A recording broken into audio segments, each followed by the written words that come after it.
Bonjour Thierry. Salut Jackie. Alors j'ai tenu à te rencontrer. C'était tout un cheminement pour moi. Alors tout d'abord, qui c'est qui t'a mis au jus? Au jus en tant que tel ou même à toute cette aventure? Oui, au jus en tant que tel, ouais, on va dire. Oui, parce que bon, c'est assez amusant, souvent on me dit oui, c'est Monsieur Jus d'une certaine manière. C'est vrai que quand j'en ai commencé à en parler en France, les jus de légumes, c'était pas très connu. Donc quelque part, j'ai été celui qui a commencé à beaucoup en parler, donc on m'a associé cette étiquette. Pour les jus, je vais te dire, c'est tout simple, c'est que j'ai essayé. C'est-à-dire qu'il y a plusieurs personnes qui m'en ont parlé. À l'époque d'ailleurs, au début, je ne voulais pas en entendre parler. Parce que j'étais dans une approche, tout ce qui va permettre de réparer le corps humain, c'est des produits naturels, non transformés, et ainsi de suite. Donc pour moi, je disais, le jus, c'est une forme de transformation, donc je ne veux pas en entendre parler. Et puis, à force, j'ai quand même eu des témoignages. Et donc je me suis dit, tiens, je vais expérimenter, je vais voir un petit peu. Et puis, quand j'ai expérimenté, j'ai vu pour moi-même, pour mes proches, que ça avait un intérêt certain. Hein. Et donc à ce moment-là, j'ai commencé à étudier ça, à les utiliser de plus en plus. Et c'est comme ça que je me suis mis au juste en 2012, un truc comme ça. Ah d'accord, donc c'est relativement récent. C'est très récent pour moi, très récent, il y a 4 ans, 5 ans maximum. Ah ben voilà, donc j'étais moi au début lorsque je suis allé sur le site. D'accord, c'était... donc ça a pris... Waouh. Oui. Ça a vraiment décollé, quoi. Oui, le message a touché, et j'ai vu l'intérêt de ces jus de légumes, oui, tout à fait. D'accord, tu as pu donc, pour toi, pratiquer entre guillemets une forme d'auto, j'allais dire de médication, en fait, c'est d'alimentation, je ne sais pas comment on dit. Oui, c'est surtout que je me suis rendu compte que finalement le corps humain ne demandait pas grand-chose pour... C'est pas moi qui l'ai médicamenté, on va dire d'une certaine manière, mais qui ne demandait pas grand-chose, que le corps humain, il était par nature, il se réparait de lui-même, c'est même la caractéristique du vivant, qu'il fallait juste lui donner les bonnes conditions. Et ça, je crois que c'est une chose, mais en tout cas, moi, c'est une chose auquel je tiens particulièrement actuellement, c'est que souvent, quand quelqu'un est malade, entre guillemets, on se dit toujours, oui, son corps ne va pas bien, et ainsi de suite. Moi, je suis persuadé que notre corps fonctionne parfaitement tout le temps. Et quand tu prends quelqu'un qui a une fièvre, c'est un processus magnifique qui permet au corps de résoudre une situation qui est une situation pathologique. Donc je pense que notre corps, il fonctionne toujours parfaitement. Le problème, c'est que quand on l'a mis dans un environnement qui n'est pas un environnement adéquat, il fait ce qu'il peut, il s'adapte. Et c'est dans cette adaptation que le corps doit fournir un effort, et il y a tous ces symptômes qui peuvent apparaître. Mais pour moi, les symptômes ne sont que des phénomènes d'adaptation. C'est un signal, ça veut dire, ok, là je suis en train de m'adapter. Et si on l'entend en tant que tel, on va se dire, ok, si j'ai des symptômes, c'est pas mon corps qui a un problème, c'est que l'environnement dans lequel je suis n'est pas tout à fait adapté, et il va falloir que je réfléchisse, qu'est-ce qui dans cet environnement n'est pas adapté. Okay. Et donc, quel est on va dire, l'intérêt de boire des jus alors? Eh bien, alors, en fait, les jus de légumes, l'intérêt, il est multiple. Le premier intérêt, c'est que, effectivement, quand je parle de l'environnement qui n'est pas adapté, l'alimentation est un point qui est particulièrement marqué au niveau d'une adaptation à notre époque. Depuis 50-60 ans, notre alimentation elle a radicalement été changée. Depuis la fin de la Seconde Guerre mondiale, il y a pesticides, fongicides qui n'existaient pas avant. Souvent, pour rigoler, je dis aux gens, vous savez, nos grands-parents, ils mangeaient 100% bio. Parce que les pesticides et les fongicides, en 1920-1930, ça n'existait pas. Donc déjà, il y a eu ça, plus toute l'alimentation raffinée, transformée, industrialisée. Donc l'alimentation est un facteur essentiel de notre environnement. Et les jus, ce qu'ils permettent, c'est pour des personnes qui ne sont pas encore prêtes à bouleverser leur alimentation, je trouve que c'est une formidable porte d'entrée. C'est-à-dire qu'on dit aux gens, commencez d'abord par ajouter quelques jus de légumes. Et en prenant des jus de légumes, qu'est-ce qu'ils vont avoir? Ils vont avoir tous les minéraux, tous les micronutriments qu'il y a dans les légumes, qui font cruellement défaut dans notre alimentation moderne, qui est extrêmement transformée. Donc là, ils vont avoir un petit cocktail on va dire de vitalité, pour faire simple, donc de micronutriments. Et ça peut être une habitude de vie. Ils ne vont rien changer à leur régime alimentaire au début. Je leur dis seulement, vous prenez un jus de légumes avant chaque repas. C'est bon, c'est agréable à boire, c'est un goût agréable. Donc c'est pas quelque chose de compliqué à faire. Et moi, dans mon expérience, les gens commencent comme ça, ils se prennent un jus de légumes, et puis tout de suite, ils sentent qu'au niveau articulaire, au niveau moral, au niveau constipation, au niveau éclat de la peau, il y a quelque chose. Et là, tu vois, il y a un début de réflexion. Ils se disent, attends, mais si avec un jus de légumes, je vais déjà un petit peu mieux, c'est donc qu'il y a présent dans les légumes et dans les fruits quelque chose qui manquait à mon corps. Et donc à partir de là, souvent, ben, je retrouve les gens 6 mois, 8 mois après, alors qu'au début, ils ne voulaient pas entendre parler de réformer leur alimentation. Au bout de 6-8 mois, je les retrouve, ils me disent, ah, j'ai tout changé, mais parce qu'ils l'ont fait joyeusement, à partir de ce petit déclencheur. Et après, l'intérêt des jus de légumes, ce que j'ai vu aussi, c'est qu'il y a des personnes qui ont le système digestif particulièrement endommagé, c'est-à-dire qui assimilent très peu, qui sont extrêmement irrités au niveau du tube digestif. Si tu leur dis mange des légumes crus, ils vont te dire mais je ne peux pas, je ne les tolère pas. Et effectivement, ils ne les tolèrent pas. Et avec les jus de légumes, quand tu enlèves les fibres, ben, tu contournes cette difficulté et tu permets doucement que le système digestif se rétablisse. Ouais, là, j'héberge une amie actuellement qui me dit ah, moi, les crudités, j'en mange, mais alors. Je peux pas en manger trop. Tout de suite, elle ballonne. Ah bah oui. Et j'ai dit, bah, il y a le terrain, en tout cas au niveau des intestins, là il faut refaire le circuit, quoi. Exactement. Et j'ai trouvé que... Alors, souvent on me dit, oui, mais les jus de légumes, c'est pas naturel. Je dis, d'accord, c'est pas naturel. De toute façon, il n'y a rien dans notre environnement qui est naturel, donc ça c'est réglé. Par contre, je crois que même si c'est pas naturel, puisqu'il y a une transformation, c'est un formidable moyen, quand on prend un organisme qui est particulièrement dégénéré, excuse-moi l'expression, mais qui est particulièrement affaibli, c'est un formidable moyen de le ramener doucement, de lui ramener de la nutrition doucement, parce qu'effectivement, si tu commences à donner à manger des carottes à ces personnes-là, elles vont ballonner, elles vont avoir un ventre comme ça, parce que ça va fermenter, et elles ne vont pas tirer parti de cette nourriture. Donc il faut bien trouver une solution, c'est du pragmatisme quelque part. Et c'est pour ça que moi j'ai beaucoup apprécié, je fais beaucoup la promotion des jus de légumes, parce que je trouve que c'est un formidable moyen de réhabiliter des organismes particulièrement abîmés. Et là tu parles des jus de légumes et les jus de fruits, vaut mieux consommer les fruits, exactement. Les manger directement. Oui, parce que dans les fruits, il y a beaucoup de sucre. Et bon, souvent quand on parle des régimes, attention au sucre et ainsi de suite. Il y a différentes formes de sucre, enfin, je ne sais pas si c'est la place de le développer ici, mais même le sucre des fruits, quand il est pris sous forme de jus, c'est-à-dire sans les fibres, va être absorbé très rapidement. Et à la longue, pour quelqu'un qui consommerait énormément de jus de fruits, même fait à l'extracteur de jus, même naturel, je peux dire que ça va quand même beaucoup solliciter son système, et ça peut amener à terme à des problèmes de l'équilibre glycémique. Donc vraiment pour moi les jus, si tu veux, et puis les fruits, les fibres qui sont présentes dans les fruits sont des fibres qui sont dites solubles. C'est-à-dire que les fruits ne sont pas irritants pour le système digestif comme les légumes. Donc pour moi l'intérêt du jus c'est que tu enlèves les fibres irritantes pour le système digestif. Donc ça s'adresse surtout aux légumes. J'aime pas faire des règles, mais souvent je dis aux gens, allez mettez 2 tiers de légumes, 1 tiers de fruits. 1 tiers de fruits pour le goût, pour le plaisir, et 2 tiers de légumes pour vraiment le côté nutritionnel. C'est un cadre, hein, ça n'a pas à être suivi de façon religieuse, mais c'est pour dire n'abusez pas trop des jus de fruits. Les fruits, on les mange. D'accord, donc l'intérêt aussi pour des personnes qui ont une alimentation, on va dire, qui n'est pas adaptée, donc c'est bien, est-ce que c'est un principe de détoxiner? Alors, oui, il y a 2 versants en fait pour moi. Il y a nettoyer et nourrir. Et tu vois, et c'est deux visions d'ailleurs qu'on peut faire coïncider ensemble, parce que c'est vrai qu'on parle beaucoup de détoxination. La détoxination, c'est la capacité du corps à éliminer ses déchets. Et tout corps détoxine en permanence. Hein, c'est-à-dire que là, pendant qu'on parle, tu as ton foie qui est en train de... tu as le sang, hein, tout ton sang qui est en train de circuler. Chaque fois qu'il passe au niveau du foie, le foie il fait le tri, il regarde un peu les éléments qu'il y a dans le sang, il dit hop, ça il faut l'éliminer, ça il faut le garder, ça je le stocke. Et puis il fait le tri en permanence. Et puis pendant qu'on parle, il y a tes reins qui sont en train de filtrer, qui sont en train de former de l'urine. Et dans 2 heures, 3 heures, tu auras suffisamment d'urine dans ta vessie pour qu'elle soit évacuée. Il y a des selles qui se forment au niveau de ton côlon, il y a de l'élimination. Donc en permanence, le corps se nettoie.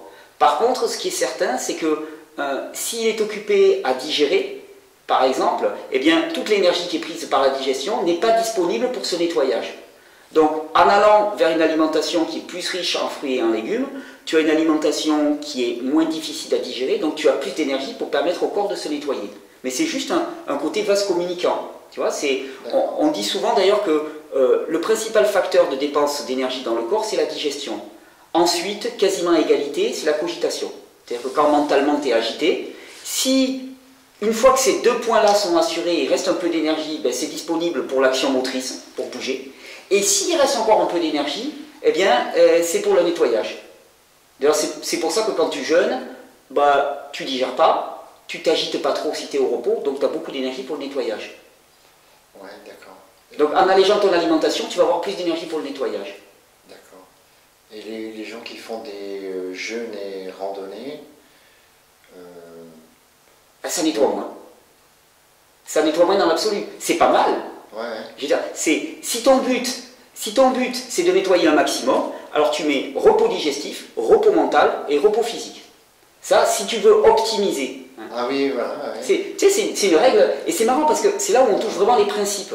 Une fois que tu as les principes en main, tu te dis, ok, là je veux un nettoyage maximal, ok, je coupe les 3 premiers. Par contre, tu te dis, bon, je veux faire une performance physique, je veux faire de la course et tout, et bien automatiquement, tu vas éviter d'être en train de digérer à ce moment-là, et tu vas essayer d'avoir un mental le plus calme possible. Et tu vois, c'est des règles, et puis tu joues avec ça. D'accord, ben, justement, là, on débouche sur une question. Pour toi, quels sont les facteurs d'une bonne santé? Puisqu'on est en début d'année 2017, on souhaite les meilleurs vœux, une bonne santé. Pour toi, la bonne santé, quels sont les facteurs Déterminant. déterminants? Oui, c'est marrant d'ailleurs, parce qu'on souhaite une bonne santé aux gens, mais en fait, quelque part, on leur en donne aucun moyen. Tu vois, je te souhaite une bonne santé, c'est un peu comme si, tu sais, alors j'étais un petit truc pour leur faire plaisir, alors j'ai une petite croquette, puis on dit, tiens, avec un peu de chance, tu vas avoir une bonne santé. Mais en fait, il n'y a rien d'aléatoire là-dedans. Il y a des règles, et si tu les connais, tu peux les respecter. Donc, facteur d'une bonne santé, si on simplifie, en tout cas dans ma vision des choses, c'est une bonne alimentation. Mais alors l'alimentation, pour moi, c'est l'aliment que tu vas manger au repas, mais l'alimentation, c'est tout ce qui va pouvoir rentrer dans ton corps. Hein, c'est-à-dire l'air que tu respires, l'eau que tu bois, les produits qu'il va y avoir dans ton environnement. Si tu vis dans une pièce qui vient juste d'être repeinte et qui a énormément de formaldéhyde qui est rejeté par les peintures, tu vas l'absorber, et donc ça fait partie de ton alimentation. Bon ben là, avec des peintures comme ça, eh bien, automatiquement, au niveau santé, ça va avoir une influence. Et puis l'alimentation, c'est aussi l'interrelation avec les autres. C'est-à-dire ce que tu vas... Si tu es dans un environnement dans lequel au quotidien tu as des personnes qui se moquent de toi, qui t'humilient, qui te rabaissent, qui minimisent ce que tu fais, eh bien automatiquement sur ton état de santé, enfin ça paraît un truisme de dire ça, mais sur ton état de santé, ça va avoir des conséquences très fâcheuses. Ouais, à moins d'avoir une force intérieure. Oui, à moins d'avoir une sécurité, une centration, à moins d'avoir vraiment une relation et une vie intérieure, une vie spirituelle intérieure qui te permet de résister dans des milieux hostiles. Mais ça demande d'avoir un sacré bagage aussi. Et donc, en fait, globalement, de toute façon, on est un organisme vivant. C'est-à-dire que tout ce que l'on reçoit de l'extérieur, toute notre alimentation, va déterminer notre mode de fonctionnement. Tu sais, ça s'entend. Si dans une voiture, tu mets un mauvais carburant, la voiture, elle ne fonctionne pas. Tu sais, si tu mets de l'essence à la place du gazole, ça ne va pas marcher. Et dans l'humain, ça peut paraître extrêmement simpliste, mais si on ne met pas les bons aliments dans l'humain, eh bien, il ne fonctionne pas de manière adéquate, ou alors il s'adapte comme il peut, et ça donne des humains qui fonctionnent coup-ci, coup-ça. Ils sont fonctionnels, ils sont debout, ils se lèvent tous les matins, mais en même temps, ils ont le moral dans les chaussettes, donc ils sont obligés de prendre énormément d'antidépresseurs, d'anxiolytiques et d'amphétamines. En même temps, ils ont un petit peu mal au dos, ils sont constipés, ils ont mal aux genoux. Ils vivent, mais ils survivent. Et là, c'est parce qu'on est en adaptation, c'est vraiment parce que la nourriture qu'on reçoit au quotidien n'est pas adaptée. Et donc, je veux dire, vraiment nourriture globale. Alimentation, relation avec les autres et qualité de notre environnement. Et ça, pour moi, les piliers de la santé, c'est ça. Ce sont nos besoins vitaux. Ouais, et justement, c'est un peu la naturopathie d'ailleurs qui développe tous ces principes, dont effectivement de maintenir aussi son corps, on va dire, par des exercices appropriés, ou du yoga, du tai chi. L'activité physique fait partie des besoins intrinsèques du corps. Oui, parce que la respiration est importante. Et je dirais, il y a les pollutions, effectivement, de par les médias, par toujours ces mauvaises nouvelles, je dirais, le parti qui ont pris pour faire de l'argent, de trouver le sensationnel, on va dire. Mais ça fait aussi partie de la détox, justement, tous ces facteurs environnementaux justement, il faut être très précautionneux en suivant les médias, quoi. Oui, mais tu sais, je crois que la vraie question, en fait, c'est que de tout petit, on nous apprend à nous étalonner, à nous nourrir et à faire confiance à l'extérieur. C'est-à-dire qu'on est en permanence, les yeux braqués sur l'extérieur, le remède vient de l'extérieur, la vérité vient de l'extérieur, notre valeur vient de l'extérieur, les enseignants, nos parents nous étalonnent, nous jugent et ainsi de suite. Et en vérité, on nous apprend, au contraire, à avoir une forme de détestation, en tout cas de crainte et de méconnaissance totale de ce qui est à l'intérieur. Alors, sur le plan physique de notre corps, il est dysfonctionnel, il peut tomber malade et ainsi de suite. Et puis, arriver à juger de notre propre valeur, notre vie intérieure, là, on apprend ça vraiment à le regarder de loin. Surtout en France, hein, dès que tu parles de spiritualité, en France, tout de suite, c'est chaud. Hein, moi, longtemps, je n'ai pas parlé de ma spiritualité, je rasais les murs, parce que je me disais, déjà que je parle d'alimentation, si en plus je parle de ma spiritualité, je vais me faire tirer à vue. Donc, non mais c'est ça, il faut le dire.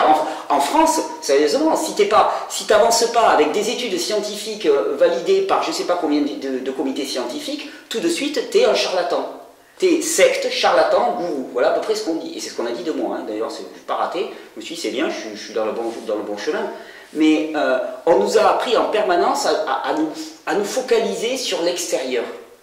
Et je pense que ce qui est intéressant, et en tout cas moi ce que j'essaie de promouvoir dans cette démarche, c'est de commencer à dire, mais finalement, au lieu de chercher toujours un remède extérieur, commencer à regarder comment ça se passe à l'intérieur. Déjà, connaître comment fonctionne le corps, et se rendre compte que le corps, il est juste parfaitement équipé. C'est une machine parfaite, le corps. C'est juste absolument stupéfiant, et d'ailleurs, souvent, moi je dis aux gens, mais si vous voulez devenir spirituel, regardez déjà comment le corps est constitué. Si tu peux honnêtement me dire que ça, c'est le fruit du hasard et de la nécessité qu'un corps soit aussi complexe et parfait qu'il est, je laisse tomber, je ne discute pas. Parce que là, pour moi, c'est vraiment du déni. Il y a une telle perfection, des équilibres dans tous les sens, tel petit déséquilibre va venir se compenser avec celui-là. C'est juste incroyable comme mécanisme. Et quand on regarde ça, on commence à avoir une confiance absolue dans son corps. On commence à dire, mais en fait, mon corps, il fonctionne parfaitement. Il peut m'amener partout. Et là, on commence à regarder à l'intérieur, et là même, on peut se rendre compte au niveau spirituel, il y a de la vie là. Il n'y a pas de la vie uniquement à l'extérieur, il y a de la vie à l'intérieur. Et ça, je pense que ça fait une part essentielle du retour à la santé aussi. C'est d'arriver à sentir ce qui se passe là. Justement, là, puisque tu parles de spiritualité, est-ce que tu pourrais, justement, c'est semble-t-il un des facteurs d'équilibre, de cultiver, on va dire, son jardin intérieur, si je peux m'exprimer ainsi. Est-ce que tu pourrais parler justement de ta spiritualité, de ton inspiration spirituelle? Oui, très très volontiers, avec grand plaisir même. Surtout que oui, moi j'ai pas mal cherché. J'ai toujours, je viens d'une famille et d'un milieu extrêmement rationnel, on va dire. Hein. Moi, j'ai une formation de physicien à la base, physicien universitaire, donc très très carré. Hein.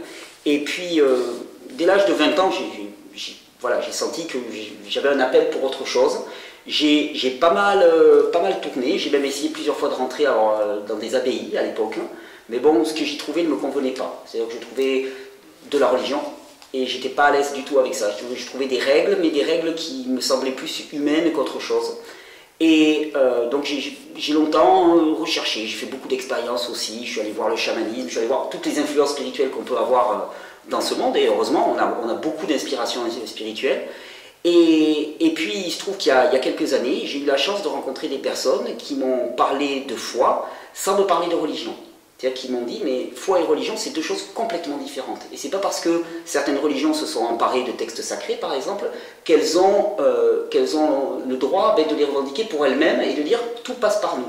Et donc, on va dire, si je devais me définir au niveau spirituel, je dirais que je suis un disciple de Jésus. C'est-à-dire que je crois en Jésus, je suis chrétien en tant que tel, mais sans aucune case, sans aucune école particulière, sans aucune religion particulière. Et c'est surtout que je revendique le droit à ce que l'expérience spirituelle soit une expérience rationnelle en tant que telle. Tu sais, souvent on parle d'expérience spirituelle et on te dit, ah oui, non mais là, c'est du spirituel. Donc c'est le truc, les mecs, ils planent à des kilomètres et puis on te dit, ça n'a pas de valeur. Mais, je ne sais pas toi, mais moi je sais qu'en tout cas, ma spiritualité, je la vis au travers d'une expérience quotidienne, dans lequel j'ai vraiment un vécu quotidien, et cette expérience, elle est aussi valable pour moi qu'une expérience de physique ou de chimie. C'est-à-dire que imaginons, aujourd'hui, là par exemple, on se rencontre tous les deux, et puis je rencontre un ami dans la rue, et puis je dis, voilà, moi j'ai rencontré Jackie. Et puis l'autre, il me dit, ah non, mais ton Jackie et tout, c'est pas rationnel ce que tu me dis, il n'existe pas, et ainsi de suite. Moi je lui dis, non, je suis désolé, mais moi je l'ai rencontré. Parce que c'est le fruit d'une expérience. Avec toi, je t'ai rencontré, et il n'y a pas de doute en moi. Et ma vie spirituelle, ma vie de chrétien, elle est basée là-dessus aussi, c'est-à-dire sur une expérience spirituelle qui est quotidienne, et qui n'est pas quelque chose de religieux, parce qu'on m'a dit qu'il fallait que je pense cela, et que je me comporte comme cela, mais qui est le fruit vraiment d'une relation vivante, qui se passe là. Qui se passe là. Et je pense d'ailleurs que dans nos traditions, et c'est sans, enfin, je veux dire, chaque personne a sa tradition, son chemin, et de ce côté-là, enfin, je veux dire, j'ai aucun souci avec ça. Mais je pense qu'il y a des termes, tu vois, par exemple, moi, souvent, quand je dis aux gens, ben, moi, je crois en Jésus, les gens, ils me regardent, ils ont l'impression que je suis un peu le niveau de la crèche, tu sais, ça fait un peu, oh, le petit Jésus, il est tout mignon. Non, mais c'est ça, tu sais, ça fait un peu, excuse-moi l'expression, mais c'est le simplet de service. Je dis, mais attendez, c'est pas parce qu'un terme a été complètement galvaudé par des siècles de transformation et de malversation que cette expérience-là, elle ne peut pas avoir une réalité. Vraiment. Et je crois qu'on est une civilisation qui a aussi besoin de se réconcilier avec sa tradition spirituelle native, sans exclure les autres, mais qui a besoin de se réconcilier avec celle-là, en allant chercher non pas du savoir au travers d'une religion, mais au travers d'une expérience directe. Et cette expérience directe, elle se passe là, comme l'expérience de la régénération au travers des jus, des choses comme ça. Tu sais, souvent, je rencontre des gens qui me disent, moi, il y a quelques années, je t'ai entendu parler de fruits, de légumes pour aller bien, et quand j'ai entendu ça, j'ai regardé ça de loin, je me suis dit, c'est du n'importe quoi. Et puis, ils ont sorti quelques études scientifiques pour prouver que, certainement, ce que je disais était faux. Puis un jour, pour des circonstances que j'ignore, ils font l'expérience directement eux-mêmes. Ils font l'expérience et ils voient que réellement, dans leur corps, ça transforme sa vie, malgré tout ce qu'ils avaient pu lire, toutes les précautions, les mises en garde qu'on leur avait données. Et à ce moment-là, eux-mêmes vont rencontrer un ami, ils vont dire « Oh, j'ai changé mon alimentation et tout ». Et l'autre va dire « Oh là là, mais fais attention, c'est dangereux » et ainsi de suite. Ils vont dire « Ah mais t'es gentil ». Mais moi, mon expérience, elle est juste en opposition avec ça. Donc, je veux dire, je pense qu'il y a une différence fondamentale et pour notre époque, c'est très important. C'est-à-dire qu'on a passé notre temps, que ce soit en termes de diététique, en termes de spiritualité, en termes de santé, à avoir une approche religieuse. C'est-à-dire qu'il y a quelqu'un qui nous dit quoi faire, on l'écoute religieusement, et notre expérience propre, notre ressenti, notre vécu, il n'importe pas. Notre vécu, s'il colle avec ce que nous dit la personne à l'extérieur, tant mieux. S'il ne colle pas, c'est nous qui avons tort. Et là, d'un seul coup, eh bien, on passe de la religion, et que ce soit en médecine, dans tous les domaines, on passe de la religion à une expérience directe à l'intérieur. Et cette expérience directe, l'autre a beau débarquer avec des études scientifiques américaines qui te disent ce que tu vis à l'intérieur est faux. Toi, tu dis, non, mais t'es gentil. En fait, moi, ce que je vis, je le sais. Et je n'ai pas besoin de le prouver. Tout à fait. Je comprends tout à fait. C'est une démarche individuelle. On est une sorte de laboratoire, dans le fond. Et effectivement, c'est bien notre vie. Notre vie, notre responsabilité. Oui. Ouais, dans ce sens-là, oui, c'est un état, en fait, de religiosité. Plus que... De reliance, je dirais même. De reliance, puisque dans le mot, dans religion, il y a relié. Hein. Oui. Donc, mais s'il n'avait pas été transformé et que s'il n'avait pas été approprié par des systèmes hiérarchiques, qui pour moi n'ont pas grand-chose à voir, je ne veux pas faire du frontal, hein, mais moi je suis un grand lecteur de la Bible. Quand tu lis la Bible et quand tu vois ce qui avait été tiré au niveau pratique, sérieusement, je pose des cris. Moi, je me réfère aux textes, et pour moi, les textes sont d'une puissance inouïe, mais pour guider une expérience intérieure, non pas une expérience extérieure. Et c'est là où je pense que nombre de spiritualités peuvent se retrouver. C'est-à-dire que si on fait cette expérience intérieure, on va aller toucher une vérité intérieure qui est présente et qui ne demande pas de grand débat, qui ne demande pas de guerre de religion. Parce que si la réalité que je touche, moi, si tu veux, la réalité, elle ne peut pas être multiple. Pour moi, il y a une réalité. Il y a une réalité qui est à l'intérieur du cœur de chaque humain. Si chacun de nous, on va regarder à l'intérieur, on va rencontrer cette réalité. Et à ce moment-là, il n'y a plus à se disputer. On va chacun rencontrer cette réalité. Et cette réalité, elle va nous parler directement à nous. Et on n'aura pas à essayer de se persuader. Je n'ai pas essayé de te dire, voilà, Jackie, il faut que tu penses ceci. Non, Parce que, en étant présent à cette réalité-là, eh bien, on va automatiquement être sur la même longueur d'onde. Pour moi, il peut pas y avoir, on ne peut pas me dire telle chose est vraie et telle chose est fausse. Enfin, la même chose est fausse. Pour moi, soit elle est vraie, soit elle est fausse. Donc, basé sur une expérience intérieure, on va aller toucher de la même chose. J'en suis persuadé. Et au final, tu regardes, dans toutes les grandes traditions, on va te parler d'amour, de pardon. Tu ne rencontres pas de tradition spirituelle qui te dit, vas-y, crache sur ton voisin, dispute-toi avec lui, trahis-le, trompe-le, et ainsi de suite. C'est clair. Donc, au final, il y a ce commun. Il y a des grands principes, effectivement, qu'on retrouve dans toutes les traditions. Il y a des grands principes qu'on trouve dans toutes les traditions. Parce que je pense que dans ces traditions, quelles qu'elles soient, aussi diverses qu'elles soient, dans ces traditions religieuses, il y avait quand même des personnes qui allaient voir au cœur. Tout à fait. Tu vois, moi, quand j'étais jeune, j'ai beaucoup lu Saint François d'Assise. Je ne peux pas douter que Saint François d'Assise, bien que religieux dans une institution, avait une expérience intérieure qui lui était propre et qu'on voit au travers de ses écrits. Donc c'était quelqu'un qui était religieux, mais qui avait la foi. Et qui avait une vraie foi, et donc une expérience intérieure. Et comme ça, tu en retrouves des tas. Et je pense que ce sont ces personnes-là qui, au sein des religions, ont quand même réussi à mener une part de cette vérité. Est-ce que, donc, tu es quelqu'un qui a la foi? Ah, je veux dire, je ne tiens que par la foi. La foi me tient debout. Sans la foi, je ne sais même pas comment on peut avancer. Franchement, et c'est pas de la provocation ce que je dis. C'est-à-dire que quand tu vois les challenges qui nous sont donnés au quotidien, l'incertitude de ce monde, enfin je veux dire, tu regardes les médias, ça brûle de partout, ça claque de partout, les gens sont en train de s'entre-déchirer. Tu n'as aucune sécurité au niveau environnemental et tout. Si tu n'as pas la foi, je ne sais pas comment avancer.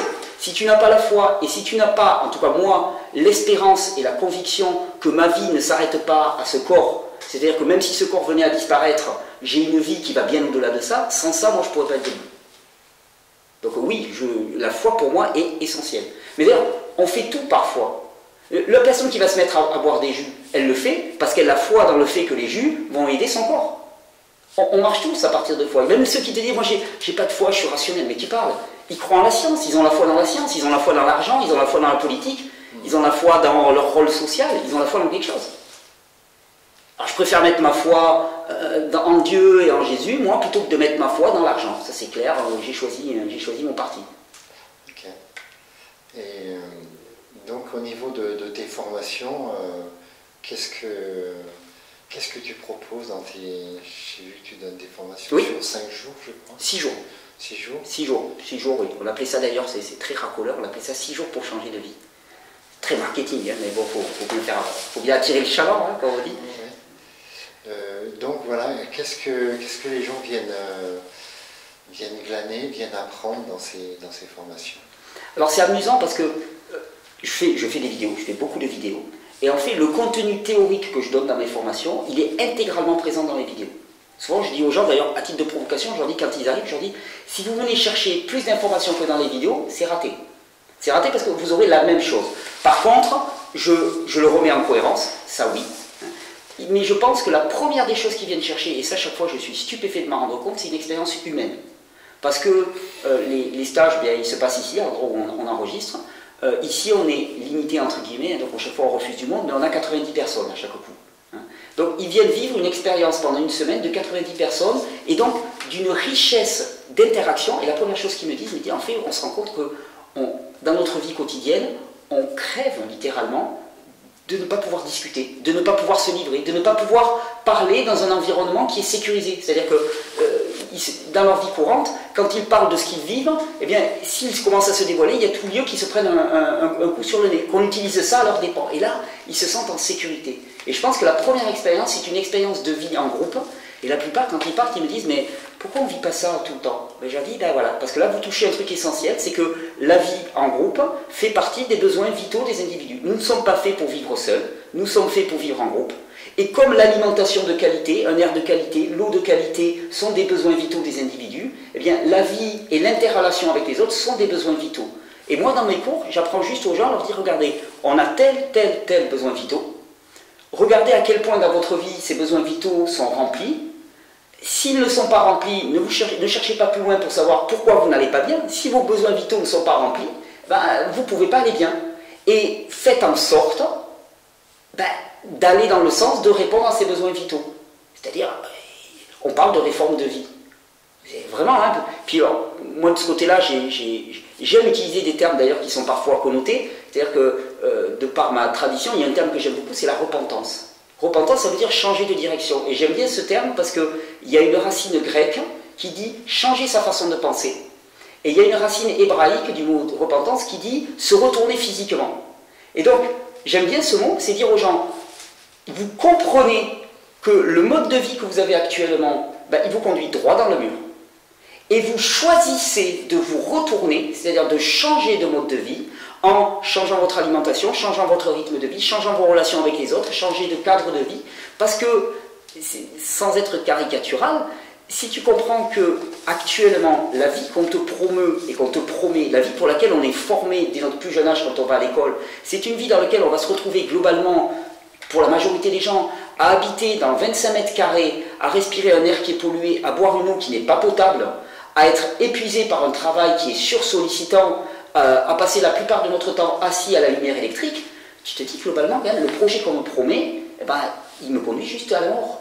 Et si je veux vivre, il faut quand même globalement que je prenne conscience de ça et que je change les choses. Que je me retourne littéralement et que je comprenne que le projet qui m'est vendu, c'est un projet qui va dans le sens de plus d'argent, plus de PIB, plus de tout ce qu'on veut, mais pas plus d'humain. Moi, ma vie, elle va être... Je pense qu'on est dans une logique d'épuisement des ressources. Donc on épuise les ressources fossiles, on épuise les ressources minières, on épuise les ressources humaines. Et on parle de ressources humaines. Il y a un truc complètement... Exactement. C'est pervers. Directeur des ressources humaines.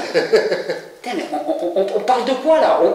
On parle de tonnes de charbon ou on parle d'humains? Comment caser les humains dans mon business? Exactement. Ce qui est fabuleux là-dedans, c'est que l'idéologie actuelle ne se cache même pas. C'est qu'elle avance complètement. On gère de la ressource humaine. C'est juste ça. Ouais, et donc de comprendre que ça, là, nos besoins vitaux à titre individuel et à titre de groupe ne sont pas entendus. Et je trouve même que c'est un miracle qu'on soit en si bonne santé vu les conditions dans lesquelles on vit. Je ne comprends pas. Et bon, en même temps, la plupart des gens sont dopés, alcool, drogue, sexe, internet à outrance, divertissement stupide pour la plupart. Souvent on me dit, mais comment ça se fait qu'à la télé il y a des émissions aussi stupides, excusez-moi l'expression. Je dis juste parce qu'il y a un tel néant dans notre vie qu'on va s'abêtir avec quelque chose qui nous donne encore un petit peu de frisson. Tu vois. Donc il faut être de plus en plus racoleur, de plus en plus... C'est en regard du vide de nos vies, quoi.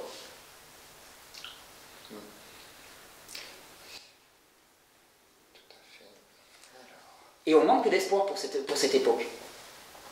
Et je crois, moi, alors, je ne suis pas du tout politisé, hein, mais plus j'étudie, plus je me rends compte qu'il y a eu un dernier sursaut de l'humanité. Et alors, sans parler des dérives monstrueuses qu'il y a eu, mais un sursaut de l'humanité, c'était la pensée communiste pure en tant que telle, tu vois, qui promouvait finalement la coopération entre les individus. Je ne te parle pas de ce qui a été fait au niveau politique avec le communisme, hein.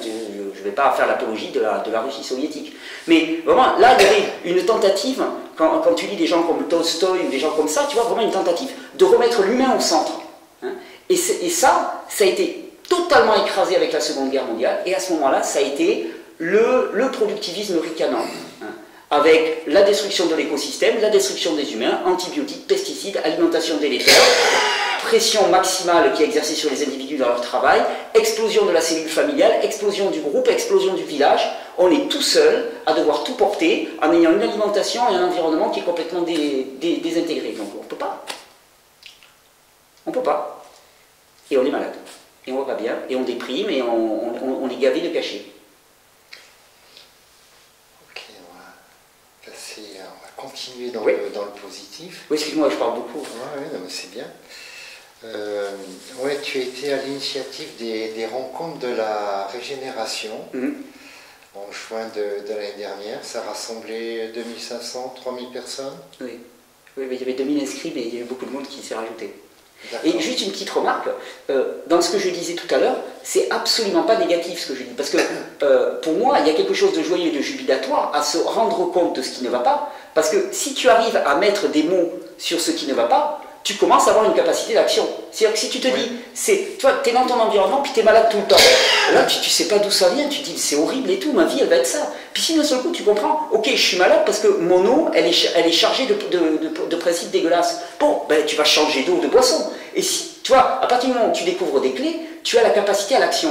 Et je pense qu'il y a, et après je m'arrête là-dessus, mais il y a deux types d'informations. Il y a les informations qui te poussent à te recroqueviller sur toi-même en étant désespéré. Et ça, je l'ai vu, parce que dans les milieux alternatifs, il y a énormément de médias qui te véhiculent des quantités d'informations extrêmement anxiogènes. Hein. Et puis on te parle de tous les côtés sataniques, la pédophilie et tout. Et là, tu es là, tu te reçois ça sur la figure et tu es juste paralysé, dégoûté du monde et tu ne peux plus bouger. Ça, pour moi, c'est quelque chose qui ne va pas dans le sens de la vie et c'est quelque chose qui participe au même processus. Par contre, tu as des informations qui vont te donner une claque. Là, d'un seul coup, tu vois un film et là, tu dis « Waouh, faut que je change tout ». Et tu as envie d'y aller, tu vois. Et ça c'est ce qui vient pour moi, c'est ce qui vient de Dieu, c'est ce qui te pousse à changer. Donc, moi, toutes les informations, les sites catastrophiques, je ne les regarde pas. Parce que ça n'a aucun intérêt. Moi, ce qui m'intéresse, c'est l'information qui me donne des éléments, des clés pour changer et aller mieux. Et dans ces rencontres de la régénération, c'est ce qu'on a fait. Voilà, et moi j'ai regardé un peu en diagonale rapidement le film oui. Qui retrace tout ça. Je sais pas, il y a des enseignements. Quel enseignement tu en as tiré, toi, de ces rencontres? C'est énormément de travail. Énormément de travail. Ah ouais, je tire un coup de chapeau à la personne de l'association qui s'appelle Joanne qui a fait ça, à tel point qu'elle est partie en vacances là maintenant, parce que ça a été un travail considérable. Surtout que c'est très marrant parce que donc je suis dirigeant d'une association qui s'appelle l'Association Régénère, et je ne sais pas si ça tient du mythe ou du fantasme collectif, mais je pense qu'il y a beaucoup de gens qui pensent qu'on est à peu près une cinquantaine en haut d'un grand building dans Perpignan, qu'on est en communication avec le monde entier et ainsi de suite, alors qu'en vérité on est très peu, on est très peu, et que la plupart des gens qui travaillent à Régénère sont des gens qui n'avaient aucune qualification pour ça. Leur seule qualification, c'était la passion et l'enthousiasme. Et c'est ce qui a fait qu'elles se sont ralliées à ce projet. Donc pour organiser un festival comme ça, on n'a pas pris des gens qui étaient spécialistes de l'organisation des festivals, on a pris quelqu'un de l'équipe qui avait envie de le faire, mais qui ne l'avait jamais fait. Donc ça a été un travail, mais considérable, pour que ça se passe bien, et pour qu'effectivement pendant 3 jours, on ait presque 3000 personnes qui vivent ensemble, sans la moindre difficulté. Ça a été d'une tranquillité, ça a été paisible au possible, avec énormément d'ateliers spontanés même qui se sont passés, énormément de partage, des soirées musicales absolument incroyables. Enfin, ça a été un moment hors du temps. Et d'ailleurs, la plupart des gens, ce qu'ils ont apprécié, qu'est-ce qu'ils ont apprécié avant tout? La rencontre. Se retrouver 3000 personnes avec la possibilité de rencontrer des tas de gens, de partager, de s'ouvrir, de parler de soi, de ce que l'on vit, sans se sentir en danger. Encore une fois, un espace un peu préservé en dehors de la violence du monde. Ouais, si j'ai bien compris, il y avait aussi un aspect écolo. Ah oui. Hein, dans ces rencontres. Au maximum. Au niveau de la finance aussi, non? Je me souviens... Ah oui, c'était écolo. Oui. On a été même limite au niveau budget. On a fait tellement peu cher que je pense que si on refait les choses, on a été tellement gentil que... Mais oui, c'était sur libre participation, nombre d'ateliers, nombre de choses comme ça. D'accord. Et donc voilà, c'était pas centré uniquement sur l'alimentation. Non, non, parce que si tu veux, j'ai conscience que l'alimentation, surtout à notre époque, est non seulement un gros problème, c'est-à-dire qu'effectivement l'alimentation pose problème, et en plus c'est très à la mode. Donc c'est un très bon moyen de toucher les gens par l'alimentation. Mais moi, mon intention, c'est de toucher les gens par l'alimentation, et ensuite, à partir du moment où ils commencent à se dire, ok, donc il y a une alimentation qui vraiment va faire en sorte que mon corps va bien fonctionner et une alimentation qui va faire en sorte que mon corps ne va pas bien fonctionner. À partir de ce moment-là, qu'ils élargissent leur vision, ils se disent, ok, mais alors il y a peut-être un rythme de vie qui va faire que mon corps va bien fonctionner, un rythme de vie, et puis il y a peut-être un environnement, il y a peut-être des types de relations, il y a peut-être, tu vois, et de tout remettre ça et de se dire finalement, il n'y a pas d'entre-deux. Il y a ce qui est propice à moi, à mon être, à mon épanouissement, et pour ça, c'est pas compliqué. Il y a des règles, il y a des principes, ils sont pas très nombreux. Hein. Et puis, il y a ce qui n'est pas propice. Et peut-être que si je vais si mal, c'est parce que quand je fais la checklist, tu sais, on coche et puis on se dit, en fait, alors là, ce que j'ai choisi depuis mon plus jeune âge, pas propice, pas propice, pas propice, pas propice. Ah ok, d'accord. Ok, je comprends pourquoi j'ai un cancer, je comprends pourquoi j'ai une maladie auto-immune. Parce que j'ai fait les choix par mes connaissances qui étaient les choses pas propices. Et là, maintenant, je choisis de cocher les autres cases. Et dans ces rencontres de la régénération, on a essayé de faire un éventail, tu vois, un point de vue le plus large possible sur qu'est-ce qui est propice. Non pas à passer du temps sur qu'est-ce qui n'est pas propice, parce que ça, de toute façon, on le sait tous, mais qu'est-ce qui est propice, et puis d'avoir des gens qui ont expérimenté, qui ont recherché, qui sont un peu spécialisés, pour te dire, écoute, voilà, moi, dans ce qui est propice, voilà ce que j'ai vu, voilà comment je l'ai compris, je te fais gagner un peu de temps. Et ça a été 3 jours fabuleux. Ah oui, bah apparemment, hein, je veux dire, le film est plutôt sympa, il témoigne un peu de ce qui s'est passé, mais je voulais connaître un peu plus dans le détail, surtout les leçons, parce que je crois que c'est ça pour le futur, parce que je veux dire, on progresse, il y a beaucoup de gens qui commencent à vivre en conscience, et il y a une forme de convergence des consciences si on veut aller vers un monde meilleur. Il faut bien que des êtres humains s'associent, on va dire. Ouais. Et je pense que ça participe justement on va dire, à l'élévation de conscience collective. C'est le type de rencontre. C'est certain. Après, moi, la difficulté que j'ai rencontrée, et là je pense qu'il y a vraiment un gros manquement, c'est que je pense qu'on est à une époque particulièrement où le système éducatif ne remplit absolument pas son rôle. C'est-à-dire qu'on est dans un système éducatif qui est purement délégatif, c'est-à-dire qu'on est là et on démissionne de toutes nos responsabilités. Et pour organiser des événements comme ça, je pense qu'au contraire, il faut des individus qui soient pleinement responsables, qui aient une discipline, c'est des mots qui ne sont pas trop aimés, mais moi je crois beaucoup aux valeurs de la discipline, une discipline personnelle, une rigueur absolue, une droiture totale, et tout ça, eh bien, c'est de l'instruction, c'est de l'éducation, et c'est des choses qui ne sont pas transmises. Alors c'est un peu compliqué, parce qu'on essaie de bâtir quelque chose de vertueux, à partir de personnes qui ont baigné toute leur vie dans un système qui est un système pervers. Hein, et je connais très bien le milieu éducatif, je pense que l'essentiel du milieu éducatif actuellement est un système qui est pervers, c'est-à-dire qui, au sens propre du mot pervers, c'est-à-dire qui est détourné. Hein, c'est-à-dire qu'on n'apprend pas aux enfants à être responsables de leurs choix, on apprend aux enfants à être soumis et à être même au contraire à tricher, à essayer de contourner. Moi, toute ma vie, quand j'étais à l'école, j'ai appris à tricher. Donc c'est que le système ne va pas. Parce que quelque part, si je trichais et que j'avais des bonnes notes, j'étais valorisé. Donc c'est bien que le système est pervers. Et donc pour organiser des rencontres comme ça, il faut des personnes qui aient vraiment une rigueur, une droiture, un axe.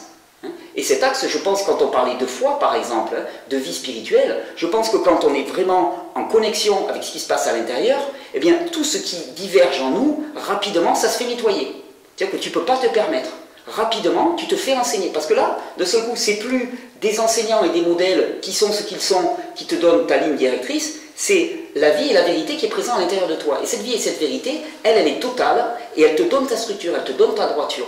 Donc, pour organiser des rencontres comme ça, pour qu'on aille plus loin, moi, il me faut plus de monde qui soit capable de prendre sa responsabilité. Et je pense à des gens, nous, on a eu, et heureusement, il y a des gens qui tiennent la route. Tu vois, je vais faire une petite dédicace, par exemple, mais il y a un jeune qui nous est arrivé, qui s'appelle Axel, un gars qui a 22 ou 23 ans, franchement, avec une tête, un costaud dans sa tête, avec l'esprit clair, un sens du service et tout. Et je dis, mais des jeunes comme ça, moi, il m'en faut des dizaines. Mais c'est des guerriers, mais des guerriers au bon sens du terme. C'est-à-dire, c'est des mecs qui sont structurés, qui sont pas en recherche de reconnaissance personnelle, c'est-à-dire qui sont pas en train de se balader avec moi en permanence, qui peuvent te dire quand ils savent faire et quand ils ne savent pas faire, qui sont honnêtes par rapport à ça, qui quand ils te disent je vais faire cela, ben tu peux être certain qu'ils vont le faire jusqu'à ce que ça soit accompli. Enfin, tu vois, des gens qui ont la niaque, quoi. Et c'est vraiment ce qu'il faut. Pour ce monde, c'est vraiment ce qu'il faut.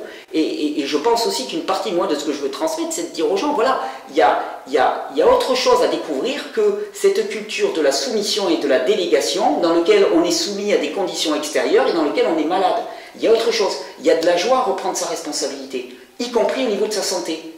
Et reprendre sa responsabilité au niveau de sa santé, c'est aussi accepter, tu vois, on est un système dans lequel ce qui est sanctionné, c'est l'erreur. Si tu fais une erreur, tu as une mauvaise note. Et ça, c'est complètement fou, parce que le vivant apprend par l'erreur. Donc, quelque part, quand tu sanctionnes un enfant sur l'erreur, tu lui empêches d'avoir un processus d'apprentissage normal. Hein, parce que moi, quand j'étais jeune, j'ai appris à bricoler, par exemple, avec un voisin, je m'en souviens, il m'a laissé faire des erreurs monumentales, au point que je me suis blessé des fois. Mais il me disait, maintenant, tu ne le feras plus, parce que tu as appris. Ah ouais. Ben voilà. Non, mais c'est ça. Si tu es dans un monde dans lequel on laisse aux enfants la possibilité de faire des erreurs, eh bien à ce moment-là, il y a un vrai apprentissage. Ils se disent, ok, là je suis allé trop loin. Et le problème, c'est moi, l'image que je prends souvent, qui me parle beaucoup, c'est, imaginons que tu as un chien. Tu as deux possibilités. Soit tu lui construis un environnement sécurisé, ou tu as un petit enfant. Hein, ah ben, on va prendre un petit enfant. Tu lui construis un environnement sécurisé en mettant des barrières autour, tu vois, pour pas qu'il aille se mettre en risque. Et dans cet environnement, tu le laisses s'épanouir lui-même. Soit tu ne lui mets pas de barrière, c'est-à-dire que tu ne crées pas d'environnement approprié, et à ce moment-là, tu le tiens en laisse en permanence. Et je crois que c'est ce que nous fait le monde actuel. C'est-à-dire qu'on est tenu en laisse en permanence, mais par contre, on ne nous apprend pas qu'il y a des limites. Il y a des limites pour l'humain. On n'est pas tout puissant. C'est-à-dire que par exemple, si tu ne dors pas, eh bien, rapidement, il y a un moment où tu vas atteindre ce qu'on appelle le burn-out. On n'est pas tout puissant. Il y a des règles physiologiques qui s'imposent à nous. Et on vit dans un monde dans lequel on nous dit « Ah, tu peux faire ce que tu veux, t'inquiète pas, mange tout ce que tu veux, fume, bois, consomme, au niveau sexuel, fais, toute dégradation est possible, il n'y a pas de problème, vas-y, profite, consomme. Hein » Mais en fait, ça c'est un mensonge, c'est pas vrai. Si tu fais ça, si tu manges, si tu bois, si tu te drogues, si tu as une vie qui est complètement dépravée, je vais te dire, il y a une loi qui est la loi de la semence. Ce que tu sèmes, tu le récoltes. Et ça, c'est une loi qui est universelle. Et t'as beau ne pas la reconnaître, t'as beau dire « Oh là là, je la vois pas, je veux pas l'entendre », elle va se rappeler à toi. Et c'est ça, moi aussi, que j'ai envie de transmettre. C'est de dire, il y a des lois dans ce monde. Hein. Si tu ne les connais pas, tu n'as pas la chance de pouvoir les suivre. Et d'un seul coup, tu vas vivre dans un monde qui a l'air complètement aléatoire et arbitraire.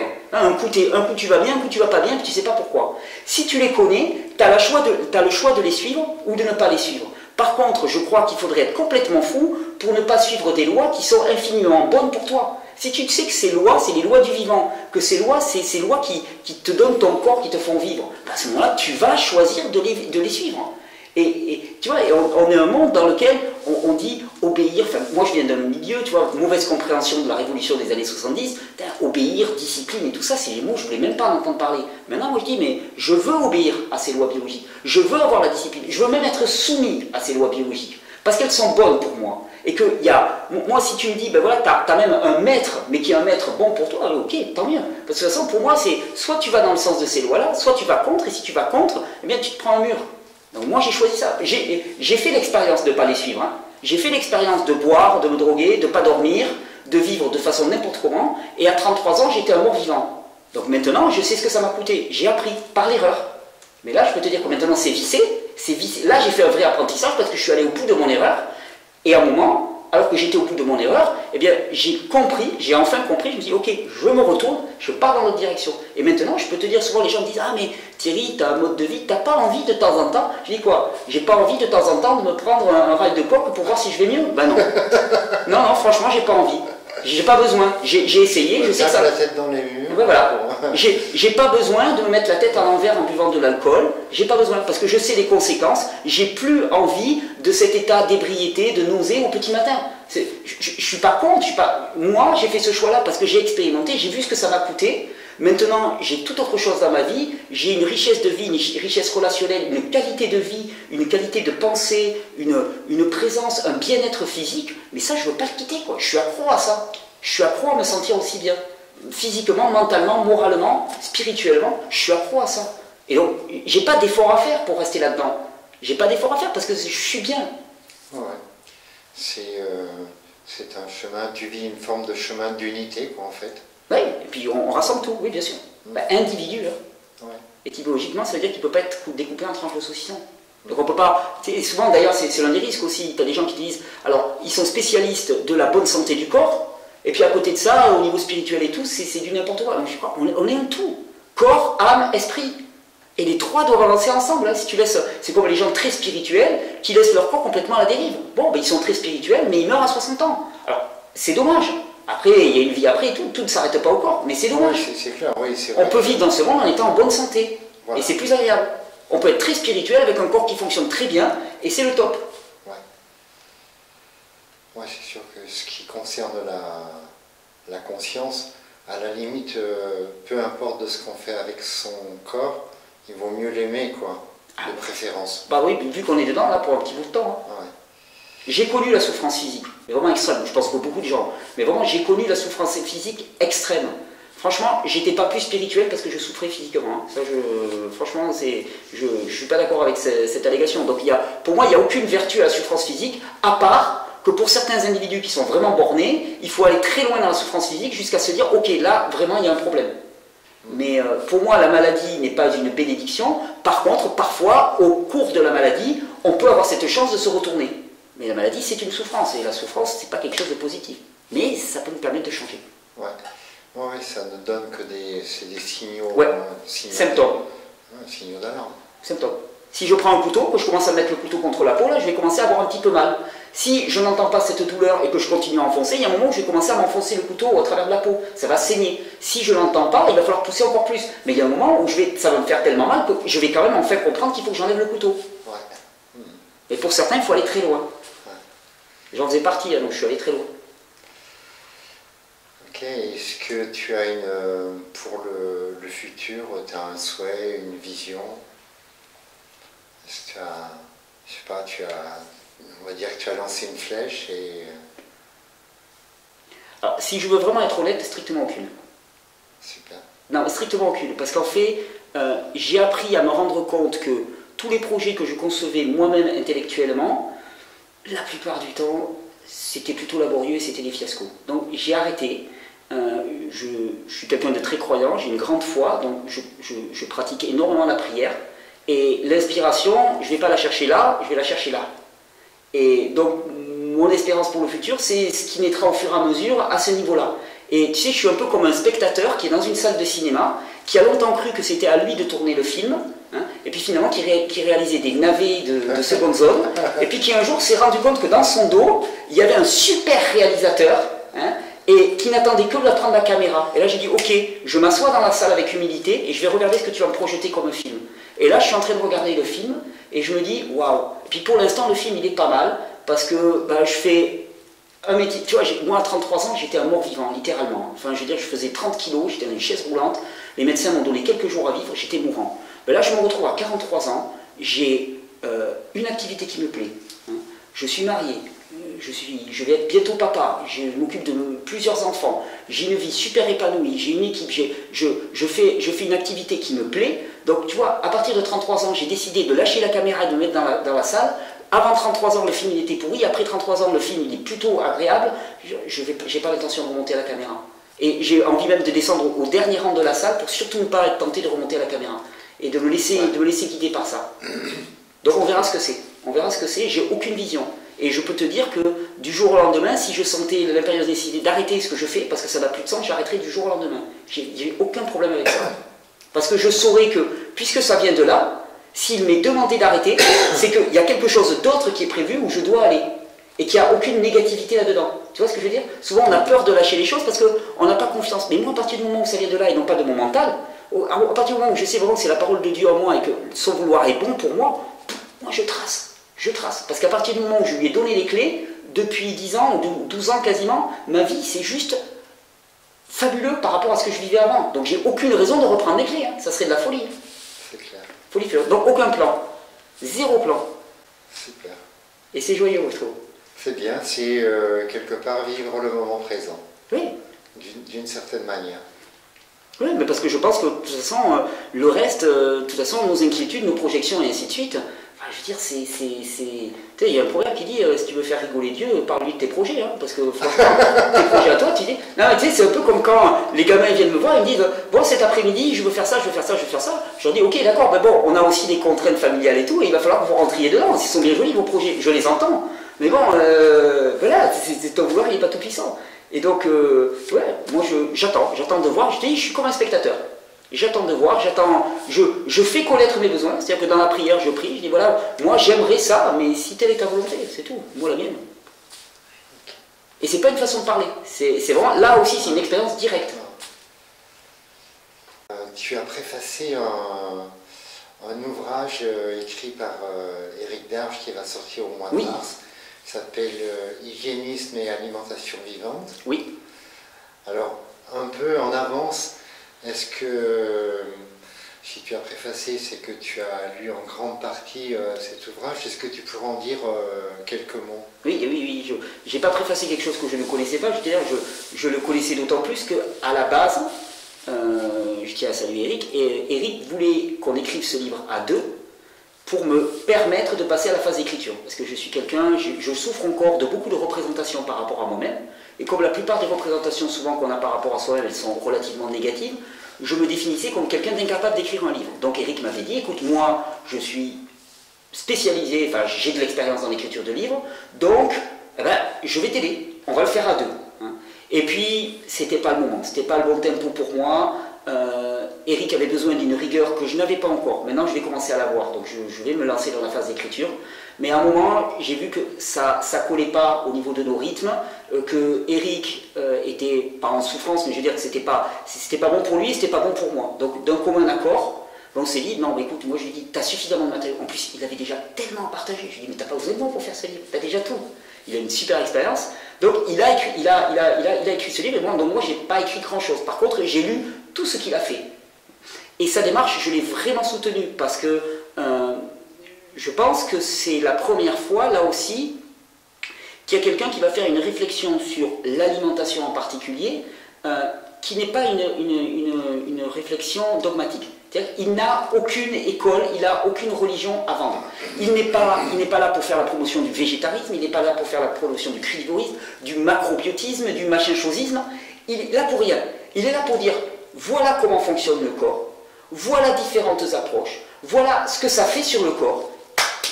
Et maintenant, débrouillez-vous, prenez votre responsabilité à partir des informations que je vous donne. Et ça, pour moi, il n'y a pas encore beaucoup de bouquins qui ont fait ça. En tout cas, à ma connaissance, il n'y en a pas d'autres.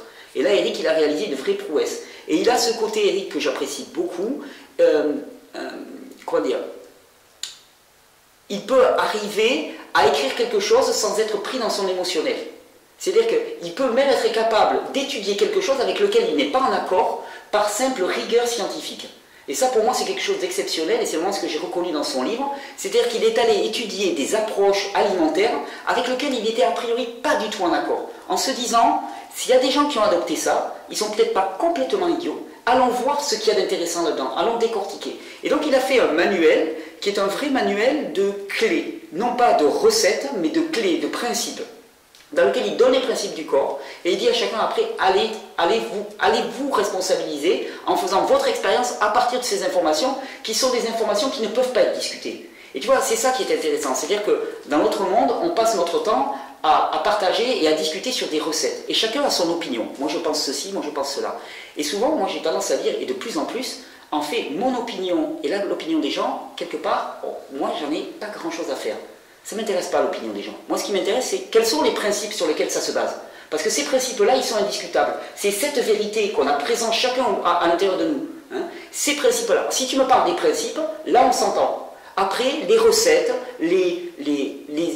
comment dire, la façon d'utiliser ces principes dans la vie de chacun, ça nous concerne individuellement. Mais le problème, c'est qu'on passe notre temps, tu regardes des médias sociaux comme Facebook, les gens ont des opinions sur tout.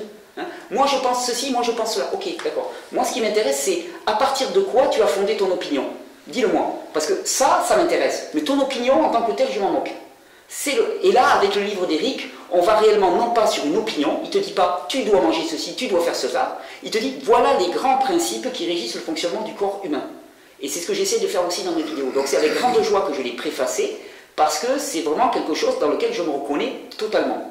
J'ai pas pu participer et apporter ma patte à son écriture. Il y aura peut-être de futurs projets entre moi et Eric, parce qu'on n'avait pas le même rythme, et parce que moi j'étais déjà dans des tas d'autres projets, donc je ne pouvais pas répondre comme il aurait fallu, sinon le livre il serait sorti dans 10 ans, et ça n'intéressait pas Eric et je le comprends.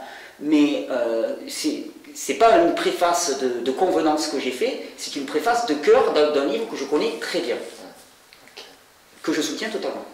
Merci. Et je revendique de faire de la publicité pour ce genre de produit. Délibérément.